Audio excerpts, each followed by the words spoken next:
Igbo bụ Igbo ekene m unu. Igbo ndị ọma njem ọ na-asị m nke onye chi ya zelu. Ebe anyị nọ tata bụ na Royal Hospital nke dị na Ekemkpọ. Ịgafesala Ekemkpọ ịjụọ mmadụ ese Royal Hospital. So nwa anyị na ya na-abụọ na ebe a tata Praise God. Okay, ebe ya na-abụọ na ebe a tata bụ Praise God aka Chukwu. So onye mkpụ na ya na-abụọ na ebe a Praise God aka Chukwu. Oh, Praise God aka Chukwu bụ ihe mụrụ nwa. Ya bụ ihe mụ this girl. Praise God aka Chukwu dị just 13 years old ka ọ dị. This year ka ọ ya eme 14 years. Then bad luck to him. Omitie one man omitie. The man take advantage ya.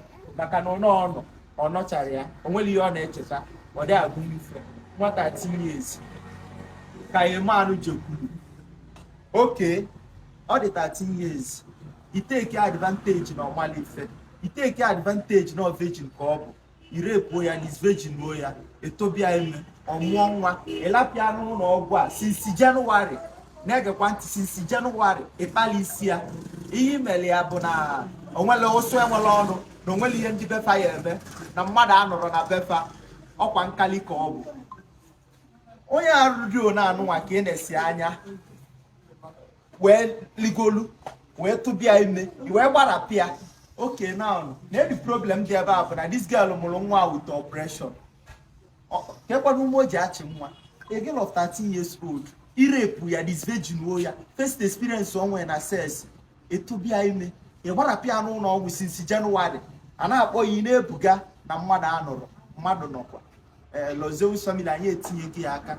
Ọ ya ka m si na ọka m bịa ka m kọwara unu ka o si dị. Maka my classmate bụ ihe kpọrọ mụ gbatara ọsọ enyemaka. N'ụlọ ọgwụ afa nọ faji 258,000 naira na Royal Hospital dị na Ekemkpọ. So doctor try ego ndị nọọsụ atry ego na onye bụ mmadụ since January even oge ọ bụ emu nwa o jiri 1 naira mana doctor kwechiri mee operation zogodi ya ndụ. So nwe ima blame doctor sifa ngwa na-alalụgodu n'ebe a n'iru ebe a nụwa kafa na-alalụ wee kpọta m. So 258,000 naira afajikịta bụ ihe jigodu fee na. So onye ọbụla nọ nso na Ekemkpọ ọ bụ na otiki inwe bụ na ọmị okuku inwe then wetalụ no Praise God weta Nsụka nneka afọ Praise God unu ewetalu Praise God na Ekemkpọ ka ọ nwụọ ka o welugodo asị nwa na-enye nwa ala. Amarọ m ka esi akụdo anyị ka ọ gwụrụ m ike mana ihe nji mebe vidio a bụ ka m gosi unu si unu nekwa ka o si adị maka ọ bụla oge ọ na-abụrọ sọ ọ bụla oge m bụ sọ m amago m ihe nke eme. So ka enyi ihe unu chọrọ ka eme udu mata kịta ka eke ya esi nne ya chọrọ nsogbu na ya mma Praise God ebe a. Onye a bụ mma Praise God.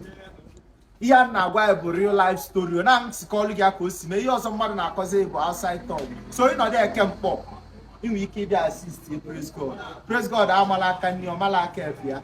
A grown up man agadi nwoke ka obi ligoli ya ime ligoli elu this virgin o ya break your virginity ya tụbịa ime ịlapịa n'ụlọ ọgwụ since January a na-akpọ gị na-ebuga ịnwere conscience.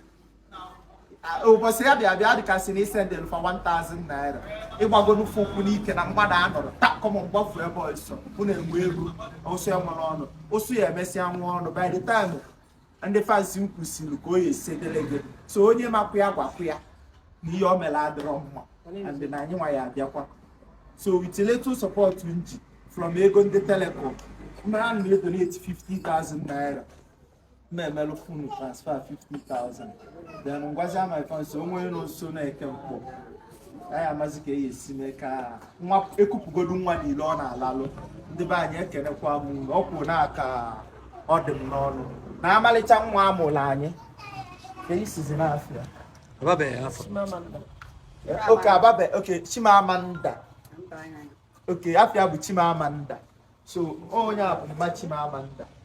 Nne m ọkwa nwa ya ọkwa amụrụ nwa ahụ with operation ịlapịa n'ụlọ ọgwụ since January iwere amụ na-agagharị na-achọkwa onye ọzọ ị ga-atụba ime wee na nke amụ nke ịtụba atụba ị na-etobekwa ya anya o ị na-ekoghalị na-atịghalị jango na-eme na mmadụ anụrụ ọkwa ifugo na mmadụ anọdịgo ọkwa anụgo m ya kịta ịmanụ ka o ya esedelu mụ na ya na-abụ ọ bụzi anụ ụlọ ya ma ọ barịsta ma ego anwa na-ebughị isi ma ihe etụba nwa mmadụ ime nwa na-anọlị ya egelu na-esensi ọnọlị ya ba na-amara afa nwa ya na-adị ekwuwa okwu ikpochi ya na shọpụ tụbịa imejibe jiburo ya chekigodi ọ bụrụ gị nwa mba rizi na mba ị na-esiri ike eri nri ọ dị mma mana ị chọrọ ịmụkwa nwa nke thank you very much so ụmụ onye ọbụla nọ saịdị eke mkpa ọ bụgodu tii bụrụ milk biko wetalụ nụ praise god ọ nọ na Royal Hospital dọkịta na ndị nọọsụ atra ekwugo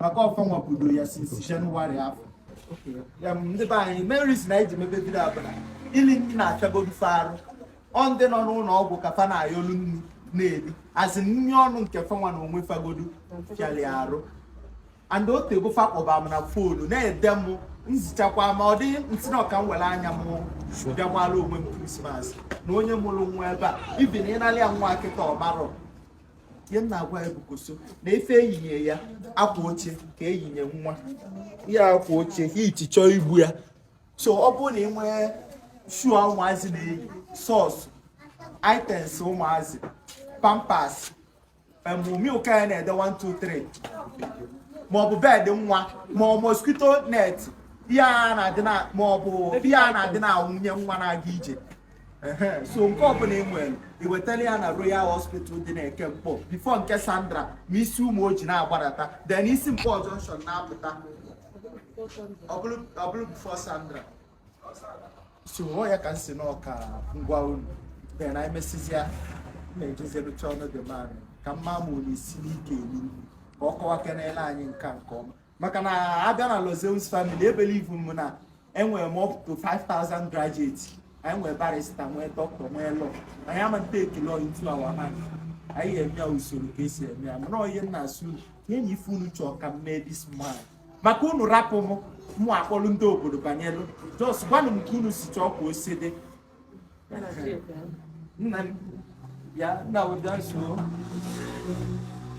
ke ihe ọ mere gị ọkpọkọ isi a ọkpọkpọrọ okay gbakwudo nwa na ọchinyere gị nwa o inugo